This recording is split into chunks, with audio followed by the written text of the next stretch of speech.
최고의 복은 만남의 복이라는 제목으로 하나님 말씀 증거하도록 하겠습니다. 시편 80편은 큰 위기를 만났을 때 하는 기도입니다. 구체적으로는 북쪽 이스라엘이 아수르의 위협을 받아가지고 망하기 직전입니다. 결국 망했죠. 주전 722전에 망했는데 그때 상황입니다.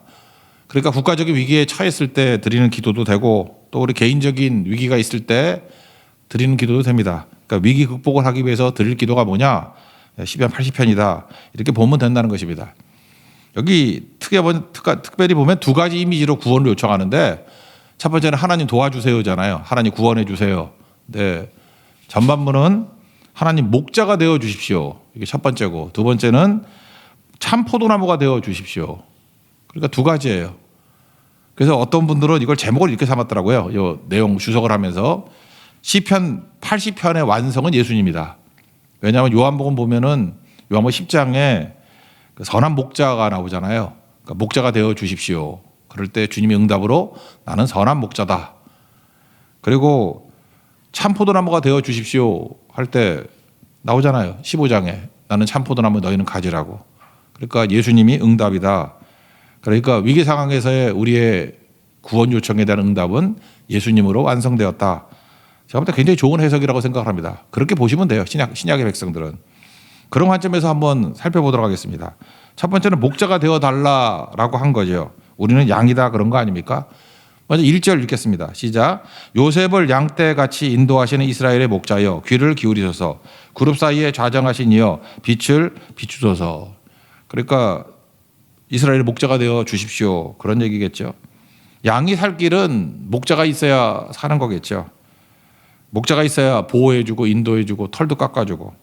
제가 1절에도 한번 보여드린 적이 있었죠. 6년 동안 털을 깎지 않은 양이 있었는데 털을 다 깎고 난 다음에 무게를 재보니까 42kg.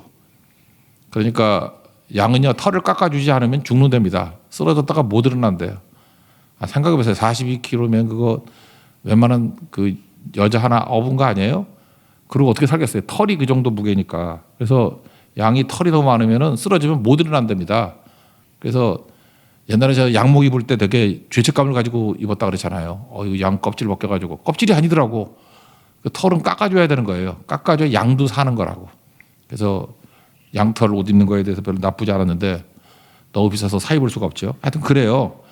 그런 건데 양은 그러니까 털도 깎아주지 않으면 살 수 없는 그런 존재라고. 그러니까 목자가 반드시 있어야 되겠죠.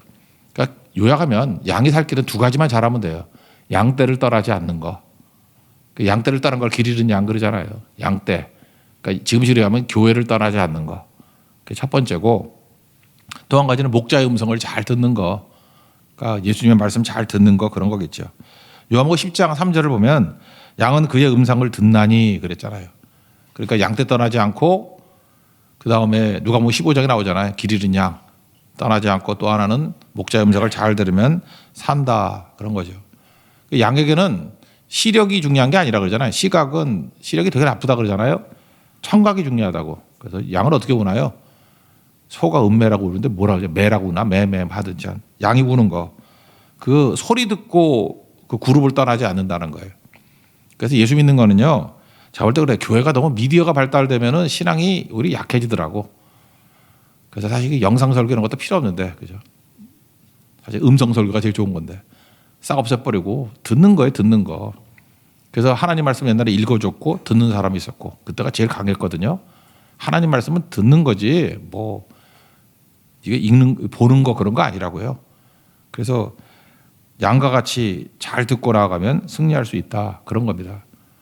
근데 목자의 음성을 듣지 않아가지고 우리 망했습니다 그런 거죠. 그래서 위험하고 죽도록 고생했다 하고 하는 얘기가 5, 6절, 7절까지 나오는데 5절, 6절 읽겠습니다. 시작.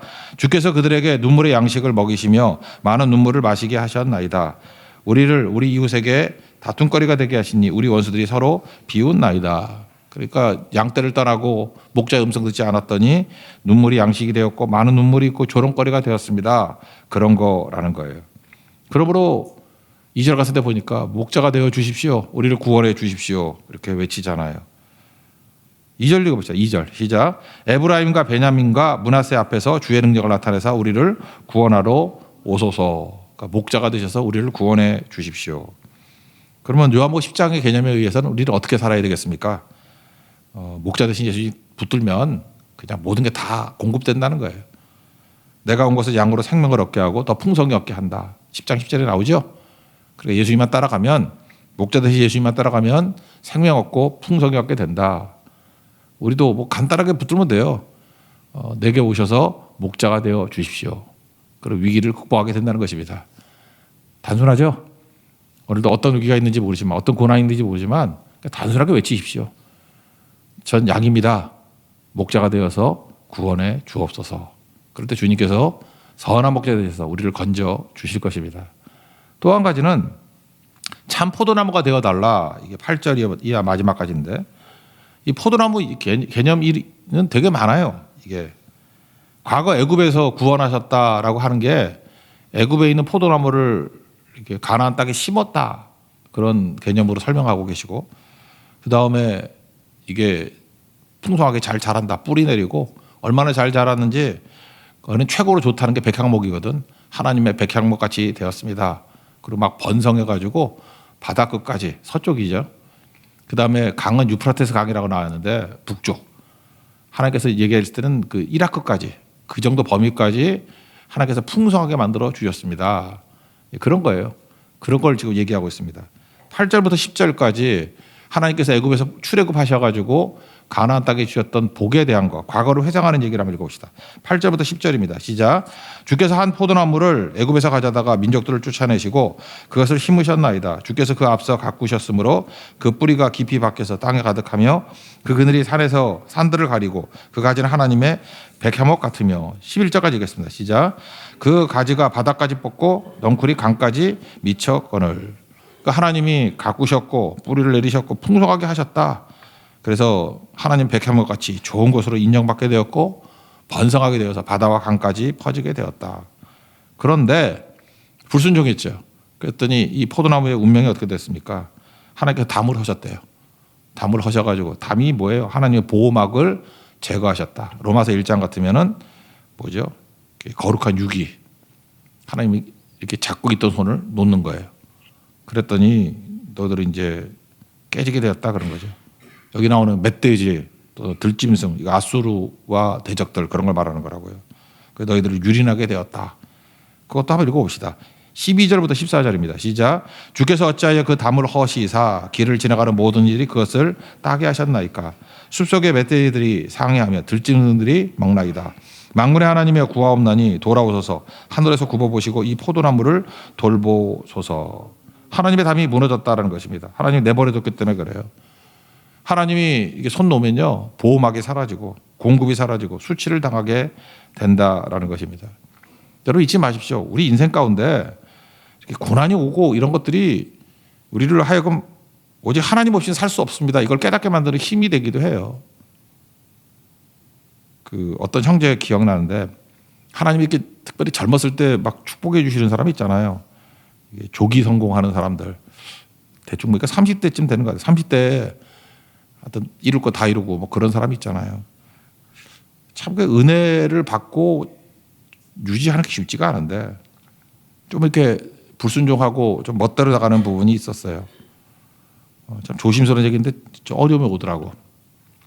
첫째, 아내가 죽었어요. 뭐 그냥 그 정도만 알아두세요. 그리고 딸이 있었는데 딸이 죽을 병에 걸리고 나중에 죽지는 않았어요. 근데 이러다가 돈 엄청 썼어요. 하여튼 아프면 돈도 많이 나가잖아요. 그리고 자기도 이게 멘탈이 나가니까 탕진하게 되고, 그래서 이렇게 바닥까지 내려갔던 거를 기억합니다. 그때 고백이 이래요. 다시 그때 예수님 만났다고. 바닥까지 내려가니까 뭘 깨닫게 되느냐? 예수님의 남은 게 하나도 없더래요.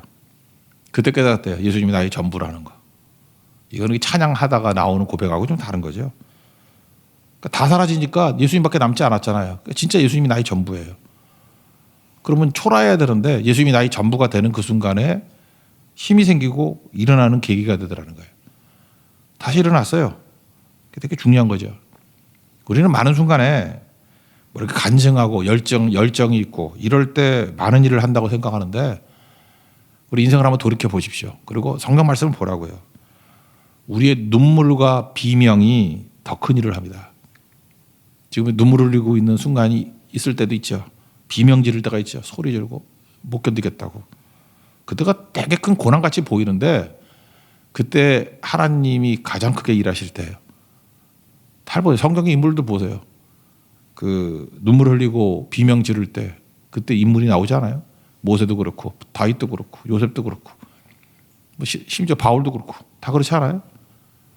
그러니까 눈물과 비명이 하나님 앞에서 오히려 우리가 변화받는 시간이라고. 지금 이스라엘, 유다 다 망했죠. 아수르에 망하고 바벨론에 망하고. 바벨론에 끌려가가지고 70년 동안 그들이 망한 겁니까? 거기서 정화되고 정비되고 새로운 출애굽이 되죠. 출 바벨론 하면서 얼마나 멋진 사람들로 변화가 돼요. 그죠? 우리 인생도 그렇다는 거예요. 그러니까 무조건 나쁘다고만 생각하지 말고 눈물과 비명이 큰 일을 한다. 세상은 뭐라고 얘기합니까? 어려움이 있을 때 눈물 흘리지 마. 비명 지르지 마. 더 지독해져. 더 매정해져. 더 철저해져. 더 냉정해져야 돼. 헛소리입니다. 그러면 갈수록 메말라지고 목마름밖에 없습니다. 눈물 흘릴 때가 복이에요. 저는 우리 교회도 예배 때마다 눈물이 좀 터지는 은혜를 달라고 기도하고 있는데 눈물이 복이에요. 비명 지를 때 그때 주님이 전부의 인생이 됩니다. 그게 교회 재산이고 그게 능력이라는 것입니다. 그럼 어떤 일이 벌어지냐? 사도 바울도 그런 막다른 골목에 갔거든요. 그러니까 뭐라 그래요? 빌립보서 1장 20절에 살든지 죽든지 내 몸에서 그리스도가 존귀케 되게 하려 함이라. 예수님이 내 몸에서 언제 존귀해집니까? 우리가 부자 되고 잘 나가고 예수님이 존귀해지는 게 아니라 잘난 척만 하게 되잖아요. 우리는 되게 약하잖아요. 돈 생기고 그럼 뭐 좋은 집 사고 뭐 좋은 차 타고 뚜껑 열린 차 타고 그러지 않나? 뭐 엄청 비싼 뭐 자켓 입고 다니고 안 그러나? 내 눈에 좀 그런 것만 보이나? 그래서 그리스도가 존귀해지는 게 아니라 내가 존귀해지잖아. 근데 좀 나이 들면요, 그 존귀하게 안 보죠. 목말랐구나, 뭐 이 정도로 생각이 들지. 그런데 눈물과 비명이 터져 나올 때 되면은 경각의 위기가 돼. 목숨이 죽든지 살든지 내 몸에서 그리스도가 존귀하게 되려 하려 함이라. 이 가슴이 와닿아요. 그리스도가 존귀해지고 물론 우리도 영광스러워지게 되겠죠. 좋은 포도나무 대신 예수님께 붙어있는 가지 되십시오. 붙어있지 않으면 열매 맺지 못합니다. 나중에는 꺾어다가 불 쏘지게 되는 거죠. 그래서 이런 위기의 순간에 또 하나 깨닫는 거예요. 참 포도나무 되어 주십시오. 나는 주님께 붙어있는 가지 되겠습니다. 내가 열매 맺는 거 아니에요. 그냥 붙어있으면 돼요. 예수님이 열매 맺게 해주십니다. 여러분들 예수님께 붙어있는 좋은 가지 되는 축복이 임하기를 기원합니다. 그러면 승리하게 된다는 거예요. 두 가지를 이제 조인트 해가지고 간단한 한 가지 메시지를 붙든다 그러면 뭐냐 하면 아까도 얘기했죠. 시편 80편에 대한 완성이 예수님이라고. 그러니까 기도하잖아요. 위기 중에 목자를 주십시오. 좋은 포도나무를 주십시오. 그럴 때 예수님이 오셨잖아요. 그러니까 예수님이 완성이 되는 건데 진짜 놀라운 복은 예수님과의 만남이라는 것입니다. 이걸 좀 세부적으로 보면 3년이거든요. 1, 2, 3절까지가 목자가 되어달라. 그리고 두 번째는 좀 나눈다 그러면 진노를 거두어 달라. 그게 나눌 수 있어요. 그 4절부터 7절까지.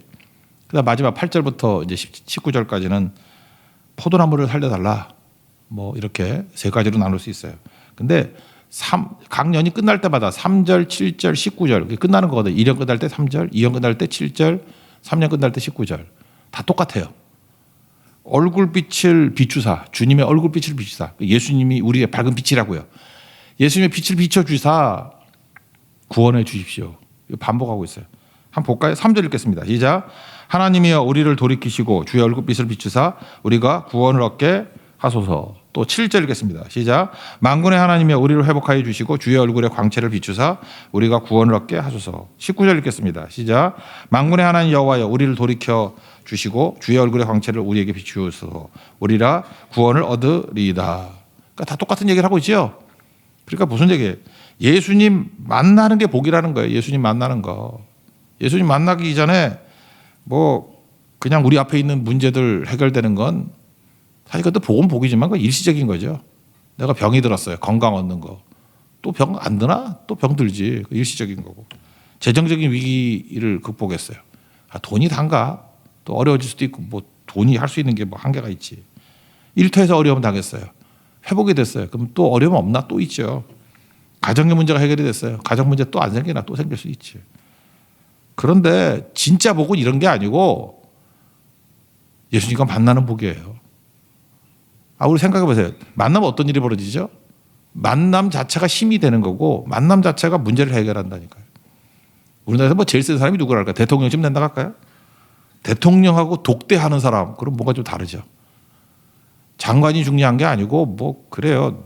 뭐라 그러나 대통령하고 맨날 독대하면서 뭐 이렇게 힘이 있으면요, 어떤 정부에서는 비서실장이 제일 세. 근데 이번 정부는 비서실장이 안 센 것 같아. 그러니까 비서실장 얘기가 별로 안 나와. 이름도 대기야. 그래서 대기만 하고 있는 것 같아. 잘 안 나와. 이렇게. 그러니까 다 틀려요. 어떤 때는 옛날에 감사원장이 뭐 셌던 적이 있어. 그죠? 감사원장이 요즘은 이름도 모르잖아요. 근데 그때 그런 사람이 또 셌던 적이 있고. 뭐 이렇게 다르잖아요. 그러니까 특징이 뭘까요? 독대하는 사람이에요. 그러니까 누구하고 독대했다 그러면 거기 힘이 생긴다니까요. 그러니까 딴 거 생각하지 말고 하나님과 독대한다. 그 엄청 센 거거든요. 그러니까 여러분들 그 복을 구하셔야 돼요. 하나님과 만나는 복. 그거보다 강력한 건 없다는 것입니다. 거기서 힘이 나오고 만나면 해결되죠. 여기 1절 뒷부분에 보면 그런 거 있죠. 그룹 사이에 좌정하신 이여 빛을 비추셔서. 이제 딱 읽는 순간에 나오죠. 그룹이 천사 사이에 좌정하시니 누구겠어요? 언약궤 뚜껑 보면은 천사가 이렇게 날개 2개가 있다 그렇죠. 그 공간을, 그 공간 스페이스를 뭐라 그래요? 속죄소라 그러잖아요. 속죄소. 또는 옛날에 한자리 시은좌, 은혜가 임하는 자리. 거기가 하나님이 계신 곳이에요. 그러니까 예수님 계신 곳이라고. 거기에 그 사이에 피를 뿌리는 거라고. 만남의 장소예요. 만남의 장소. 그러니까 최고의 복이 뭐예요? 그룹 사이에 자정하신 이를 만나서 빛을 받는 거죠. 그러니까 우리도 예배가 왜 중요합니까? 예수님 만나는 거예요. 모세가 그렇게 강력했던 이유가 뭐죠? 신명기 34장 10절 보니까 그 후에 모세와 같은 자가 나타나지 않았다. 뭐 전무후무하다. 그런 얘기를 하면서 근거를 드는 게 뭐였죠? 모세는 여호와께서 대면하여 하시는 자다. face to face. 얼굴과 얼굴을 맞대고 만나는 사람이었다. 그게 모세예요. 그러니까 모세의 능력을 주십시오. 뭐 딴 거 아닙니다. 주님 만나면 능력이 생기는 거예요. 그래서 성경을 보면요, 복 얘기로 쭉 가득 차 있는데 뭐가 복인지 한번 봅시다. 야곱의 복이 뭐죠? 뭐 재산을 많이 끌고 와가지고 뭐 그게 복이에요. 그게 형이 400명 이끌고 오니까 뭐 죽겠습니다 하고 난리치고 하는 게 그런 거였는데, 야곱의 복은 그런 게 아니고 하나님 만나는 거였어요. 형에게 쫓겨서 도망칠 때 창세기 28장에 그 들판에서 돌베개 베고 자고 있었죠. 그때 하나님이 만나 주셨죠. 물론 뭐 약속이 있죠. 28장 15절에 보니까 내가 어디를 가든지 너를 지키고 그 다음에 뭐 내가 허락한 것을 다 이루기까지 너를 떠나지 않겠다. 임마누엘의 약속을 주셨고. 근데 그 다음 절에 16절에 뭐라 나와요? 야곱이 잠 깨요. 찬송가도 맨날 나오잖아요. 여호와께서 과연 여기 계시거늘 내가 알지 못하였도다. 그게 그 자리가 베델이 됐잖아요. 루스라는 자리가 베델로 바뀌죠. 베델, 하나님의 집으로. 만났다는 거예요. 하나님 만나는 집이었다는 거예요. 그게 무슨 얘기예요? 들판에서도 하나님의 집이 될 수 있어요. 베델이 될 수 있다고. 우리 인생이 그래. 언제가 복이에요? 하나님 만나는 게 복이에요. 우리 교회에 복을 주옵소서. 그럼 뭐냐?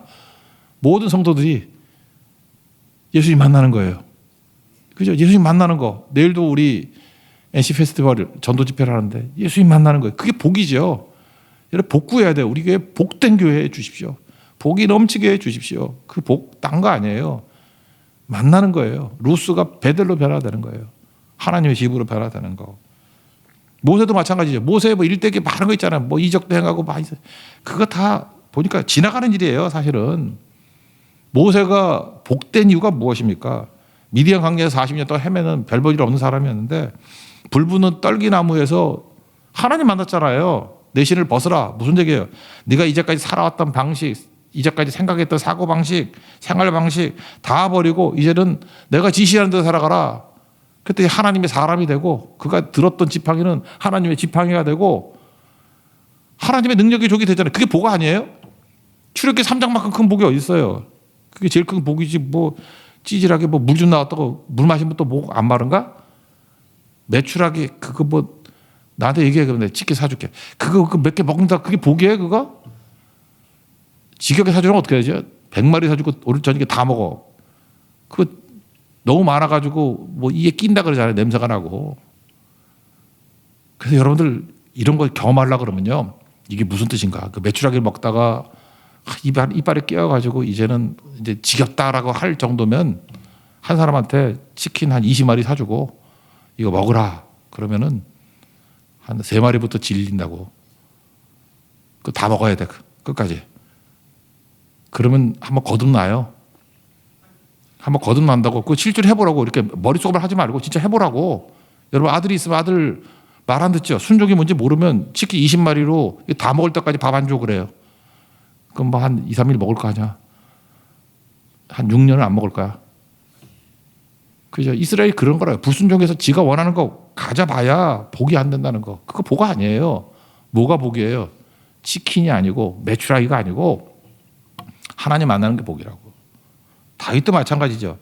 다윗 조금 전에도 시편 139편 우리 찬양을 했는데 내가 주의 영을 떠나 어디로 가겠습니까? 어디를 간다 할지라도 하늘에 올라갈지라도 거기 계시고 하늘, 지옥, 스골까지 내려가도 거기도 계실 거고 새벽 날개를 치고 막 날아가 지금 같으면 제트기를 타고 그저 이렇게 바다 끝에 간다 할 때 거기도 주님 계신대요.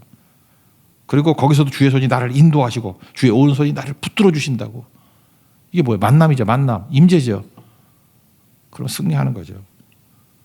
그 최고의 복은 만남, 하나님과의 만남, 임재의 복이라는 거. 그 복을 누리십시오. 그게 오늘 주제예요. 위기 속에서 왜 하나님께서 위기를 허락하시나? 하나님 만나는 진짜 복을 누리라는 거예요. 그래서 3절, 7절, 19절에 나오잖아요. 하나님의 얼굴빛이 비춰주기를 원한다고. 사실 그 민수기 6장에 나오는 축도하고도 똑같은 개념이죠. 하나님의 빛이 비춰주기를 원한다고. 제가 과거에 어떤 목사님 만났는데 젊은 목사님. 유학을 했어요. 유학을 해가지고. 근데 갈 곳이 없는 거예요. 뭐 미국 그분은 이제 한국에 돌아오려고 그러는데 한국에 올 곳도 없고 미국에 있으려니까 또 미국에 개척교회 하기도 싫고 미국의 교회가 쉽지 않아요. 거기 목사들 진짜 힘들어요. 그래서 되게 괴로워하는 거예요. 그러면 이제 하나님께 기도하고 이제 승부를 봐야죠. 왜 나한테 물어봐? 목사님 제가 한국에 가야 돼요? 미국에 있어야 돼요? 하나님의 뜻이 무엇입니까? 하나님의 뜻이 무엇입니까? 그러면 왜 나한테 물어봐? 내가 하나님이야? 그래서 제가 그렇게 얘기했던 것 같아요. 하나님은 그런 데 관심이 없다. 멋있게 말하는 것. 그랬더니 그 목사님이 멋이라 그러다. 멋이라가 어디 사투리예요? 멋이라? 뭐 어디? 경상도에 전라도예요. 하여튼 간에 서울 말은 아니야. 멋이라 뭐 이런 것 같아. 하여튼 사투리로. 이제 놀랐다는 거죠. 이게 사투리 나오는 거는 이게 본심이야, 본심. 깜짝 놀라죠. 그때 제가 이렇게 얘기를 했어요. 나는 한국인지 미국인지 잘 모르겠지만 그게 중요한 게 아니라고. 어디를 가든지 그냥 가라고. 가면은 하나님의 임재가 있으면 그 땅이 거룩한 땅 된다고. 잘 보세요. 야곱도 그렇고 모세도 그렇고 다윗도 그렇고 장소가 뭐 중요해요? 들판이면 어떻고 광야면 어떻고 어디를 할지라도 바다 끝이라 할지라도 하나님이 계신다 그러면 거기가 거룩한 땅 아니에요? 성지 아니에요? 뭘 어딘가를 따져. 제가 라임을 잘 맞췄던 것 같아요. 임지가 중요한 게 아니라 임재가 중요해. 내가 말하고도 놀랐어. 임지가 중요한 게 아니라 임재가 중요해. 맞는 얘기죠. 제가 그다음 덧붙인 게 그거였어요. 만약에 당신이 한국을 선택한다 그러면 한국 다 변화시키고 난 다음 미국 가서 또 사역할 거라고. 당신이 미국을 선택한다 그러면 미국 다 변화시키고 난 다음에 또 한국 갈 거라고. 뭐 장소가 이렇게 뭐 중요하냐고. 임재가 중요한 거지. 어느 곳에 있다 할지라도 하나님의 임재가 있는 거. 그게 되게 중요한 거죠. 하나님의 임재가 있으면 어제 살폈죠. 하나님의 은혜가 임하면 어떤 일이 벌어지죠? 기쁨이 임하게 된다고. 하나님의 임재가 있는 사람은 기쁘게 모든 일을 해요. 그게 복된 사람은 기뻐한다고. 은혜가 임한 사람, 복이 임한 사람은 기뻐해요. 웨스트민스터 신앙 고백 그 개요 일문일답 그건 다 알잖아. 사람의 제일 되는 목적이 뭡니까? 하나님을 영화롭게 하는 것, 일. 이건 다 잘하는 것 같아. 두 번째, 그를 영원토록 즐거워하는 것. 여러분 우리가 할 일이 뭔지 알아요? 하나님 임재를 맛본 사람들이 왜 파워가 있는지 알아요? 기뻐하는데 뭘 기뻐하냐? 하나님을 즐거워해요. 하나님을 즐기고 있다고. 여러분 그래서 신앙생활을 제대로 하면요. 하나님을 즐거워하는 법, 그러니까 즐기는 법을 알아요. 그러니까 즐거워한다고. 뭘 보고 즐거워해요. 근데 그거 아닌 사람은 즐거워하는 법을 다 잊어버렸어. 시큰둥하게 앉아가지고. 사실 나는 이 찬양 부르면서도 이게 맞나 이런 생각이 들거든. 나 주님의 기쁨 되기 원하네 그런 거 있죠. 그 찬양을 부르면서 나는 잠깐 그런 뉘앙스가 들어. 내가 뭘 해드려야 되겠다 그런 느낌이 들면은 이 노래 잘못 부르는 거예요. 나 주님의 기쁨 되기 원하네. 나 주님의 기쁨 되기 원하네. 얼굴 되게 심각하게 불러. 내가 뭘 해야 주님의 기쁨이 될까? 뭘 해드리는 게 아니고요. 우리는 그냥 주님을 기뻐하는 거예요. 나 주님의 기쁨 되기 원하네. 그러면 주님 보고 좋아하면 돼요. 막 좋아하고 예배 드릴 때도 주님 좋아하는 사람 앞자리에 앉지 뒤에 숨어 있지 않을 거 아니야. 나 같으면 그럴 것 같은데. 아니 그 무슨 팝 가수라도 뭐 하나 나오면 그 앞자리부터 오지 뒤에 가서 있나? 팬이라 그러면 뭔가 나 이상하게 작용하나? 나 같으면 그럴 것 같은데 가까이서 볼 것 같은데 가까이 가서. 그러니까 좋아해야죠. 그러니까 예수님 그러면 막 좋아해야죠. 이번 토요일에 임직식 할 때도 우리 오셨던 목사님들이 식사할 때 그러던데요. 뭐 딴 건 모르지만 외부에서도 그런가 봐. 우리 교회가 선교를 되게 좋아하는 교회인 건 아는가 봐. 그래서 맨날 질문이 다 선교 얘기예요. 이번에 또 어디 가야 돼? 뭐 어땠어? 그러고 또 숨어서 다 보는 거 봐. 말레이시아 내가 다 봤다 그러고. 그 밴드에 어떻게 들어오지? 우리가 막아놨는데 어떻게 들어오지? 다 봤대 그거. 우리 뭐 설교를 봤나? 뭘 봤는지 꽤 알고 있었어요. 진짜 한 분은. 그러니까 무슨 얘기예요? 우리 선교를 좋아하잖아요. 기뻐하잖아요. 주님이 기뻐하는 게 뭐예요? 지상명령이 땅까지 복음 전가라는 거 아니에요? 우리 그거 기뻐하잖아요. 하나님을 영화롭게 하고 그를 영혼으로 즐거워하는 거. 그게 중요한 거죠.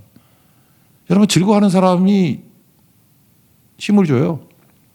싫어하는 사람 뭐 일 시키는 거 진짜 힘들어요. 뭘 좋아하는 사람한테 시키는 건 부담이 하나도 없는데 그렇잖아요. 그게 영화롭게 하는 거라. 하나님을 영화롭게 하는 것. 그게 그를 영혼으로 즐거워하는 거라고. 똑같은 말일 수도 있어요. 저 목사인데요. 이렇게 보면은 멀리서 저를 보면 다가오는 성도가 있고요. 숨어버리는 성도가 있어요. 이렇게 오다가 이렇게 딱딱 이렇게 노골적으로 뒤돌아서서 가는 사람이 있어요. 막 놀래가지고 막. 처음엔 저는 이렇게 생각했어요. 성격이 수줍어서 그렇구나. 근데 그거 몇 번 당하니까 당황스럽고 되게 수치스럽더라고. 이제 나도 조심해. 코너 돌 때 조심해서 가. 눈에 싹 보고 확 돌아서면 어떡하나 하고. 그래서 그거 아니죠. 뭘 해드리는 게 중요한 게 아니고. 그러면서 또 나한테 또 선물은 또 많이 줘. 알 수가 없는 사람이에요. 그죠? 하여튼 난 싫어해. 그런 사람. 나 되게 싫어해. 그거 진짜. 달려오는 게 낫지. 밤에 어떤 사람 보면 뭐 주는 거 하나도 없어. 근데 맨날 되게 좋아하고 막 달려오고 약간씩 이렇게 몸이 떠 있어. 좋다고. 그게 영광스럽고 오히려 힘이 되고 그러더라고요. 이거 엘리베이터 탈 때 명확해요. 엘리베이터 타면요. 저를 보면 내리는 사람이 있고 다른 사람이 있어요. 지난 금요일에도 내가 타니까 2명 내렸어. 난 뭐지? 그런 생각이 들다. 난 뭐지? 예수님도 그래요. 그죠? 이렇게 기뻐해야 된다고. 그죠? 같이 가서 즐거워해야 되고. 그겁니다. 제가 볼 때 이번에 말레이시아 선교 갔을 때도 많은 사역을 했는데 8가지 사역이라 했는데도 지치지 않았던 이유가 뭐냐. 체육팀이라고 남자들 모여가지고 그분들이 되게 밝았어요. 되게 기뻐하고 그냥 웃음소리가 터져 나오고 그냥 고기 던져주면 뭐 미친 개같이 다 먹고 너무 즐거워하고 그거 얼마 가지도 않고 싼 건데도 불구하고 막 즐거워하고 기뻐하고 그 힘이 퍼지더라고. 그때 깨달았어요. 하나님을 영화롭게 하고 그를 영원토록 즐거워. 하나님 일이 즐거운 거예요. 지칠 줄 모르고. 주님 만나는 기쁨 누리는 하나님 정 되길 바랍니다. 잘 보세요. 이렇게 다 했더니 위기 오는 거. 위기 생각도 안 나죠? 다 이기게 된다는 거예요. 기뻐하는 종 되십시오. 하나님을 즐거워하는 종. 그러면 능히 승리하게 될 것입니다. 자리에서 일어나겠습니다. 오늘은 찬송 갑시다. 370장.